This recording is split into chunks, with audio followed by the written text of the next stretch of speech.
Padi atau Oryza sativa adalah salah satu komoditi utama di Indonesia dengan produktivitas rata-rata untuk tahun 2015 sebesar 53,41 kuintal per hektar. Proses pembudidayaan padi dilakukan oleh petani, baik secara konvensional maupun modern, dengan menggunakan alat dan mesin pertanian. Pasca panen padi adalah serangkaian tahapan kegiatan yang meliputi pemungutan atau pemanenan malai, perontokan gabah, penampian, pengeringan, pengemasan, penyimpanan, dan pengolahan sampai siap dipasarkan atau dikonsumsi. Proses pasca panen padi diawali dengan proses pemanenan padi, yang penentuan pelaksanaannya didasarkan pada umur tanam dan dipengaruhi oleh beberapa faktor. Beberapa faktor tersebut yaitu varietas padi, iklim, dan tinggi tempat atau lahan, sehingga umur panen padi bervariasi dan perbedaannya berkisar 5-10 hari. Ciri-ciri padi yang siap dipanen yaitu ketika presentase 90-95% bulir padi yang ada di lahan sudah bernas dan sudah berubah warna dari kuning hingga kuning keemasan. Umur panen padi pada umumnya yaitu 30-35 hari setelah berbunga merata atau setelah 135-145 hari setelah tanam. Perontokan padi yang telah dipanen kemudian perlu dipisahkan antara gabah dan malainya dengan cara dirontokkan menggunakan beberapa metode, yaitu diinjak atau ilas, pukul atau gedik, banting atau gedot, pedal tester, dan mesin perontok. Tester sebagai salah satu perontok padi modern terdiri dari dua tipe, berdasarkan posisi pemotongan, yaitu dipotong bawah menggunakan pedal tester, dan apabila dipotong tengah atau atas menggunakan power tester. Pembersihan. Setelah didapatkan kabar dari proses perontokan, proses pasca panen selanjutnya adalah pembersihan padi atau penampian dari kotoran. Proses penampian dapat dilakukan sebelum atau sesudah proses pengeringan.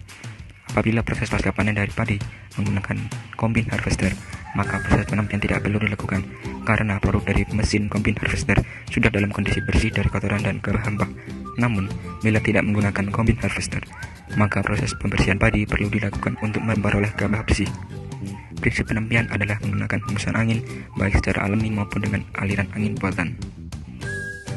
Pengeringan diperlukan untuk mengurangi kadar air dari gabah. Hal ini dikarenakan standar kadar air maksimum gabah untuk disimpan adalah 14%.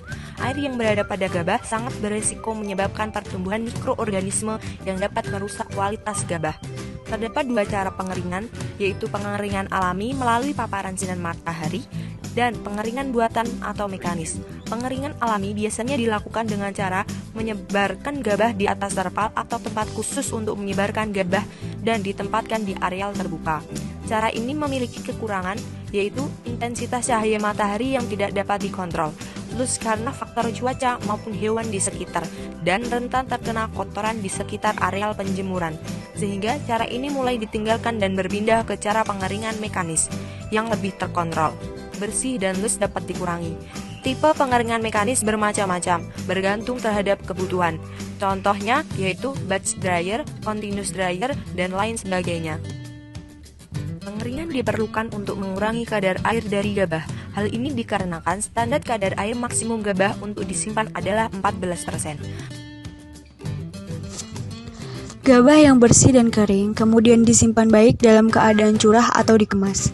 Penyimpanan gabah dalam keadaan curah memerlukan beberapa bangunan khusus yang berfungsi sebagai penampung gabah dengan karakteristik dan rancang bangun yang telah diperhitungkan sesuai dengan kebutuhan penyimpanan. Secara garis besar, bangunan simpan curah dibedakan menjadi dua, yaitu bunker dan silo.